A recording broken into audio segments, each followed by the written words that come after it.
తిరుమల స్వామివారి కళ్యాణోత్సవం కోసం tickets book చేసుకునే వాళ్ళు ఉంటే నా తరపు నుంచి ఒక స్మాల్ సజెషన్. ఇప్పుడు మీరు ఎంతమంది కపుల్స్ వెళ్తుంటే అన్ని అకౌంట్స్లో లాగిన్ అవ్వాలి. సో ఒక్క అకౌంట్ నుంచి ఒక్క కపుల్కి మాత్రమే కళ్యాణోత్సవం టికెట్స్ బుక్ అవుతాయి. సో మేము 3 కపుల్స్ ప్లాన్ చేసున్నాము. 2 అకౌంట్స్లో మాత్రమే లాగిన్ అయి ఉన్నాము.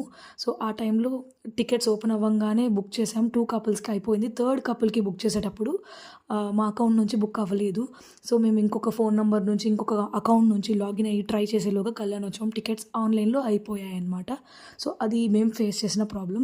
కానీ లక్కీగా మేము సిఆర్ఎం ఆఫీస్ దగ్గరికి వెళ్ళి ముందు రోజు కళ్యాణోత్సవం మేము అటెండ్ అవ్వాలనుకున్న ముందు రోజు వెళ్ళి లక్కీ డిప్లో మా పేరు వేసాము. లక్కీగా ఆ రోజు ఈవినింగ్ మా పేరు సెలెక్ట్ అయ్యింది. ఎందుకంటే 80 కపుల్కి లక్కీ డిప్ తీస్తారు. సో ఆ 80 కపుల్లో మా పేరు ఉంది. మనకి కళ్యాణోత్సవంకి ఆన్లైన్లో టికెట్ బుక్ అవ్వకపోతే మనం లక్కీ డిప్ ద్వారా కూడా సెలెక్ట్ అయ్యే ఛాన్సెస్ ఉంటాయి.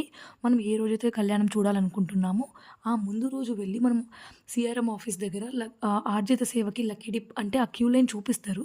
సో ఆ క్యూ లైన్లోకి వెళ్ళి మనం ఆర్జిత సేవలో కళ్యాణోత్సవంకి పేరియాలనుకుంటున్నాము అని చెప్పి ఇవ్వచ్చు అనమాట. అండ్ కళ్యాణోత్సవంకి నేమ్ ఇచ్చేటప్పుడు వైఫ్ అండ్ హస్బెండ్ ఇద్దరూ వెళ్ళి నేమ్ ఇవ్వాలి. ఆ ఆధార్ కార్డ్ డీటెయిల్స్ కూడా ఇవ్వాలి. అప్పుడే వాళ్ళు తీసుకుంటారు. అదర్వైజ్ కళ్యాణోత్సవంకి మనం ఎలిజిబుల్ కాదు.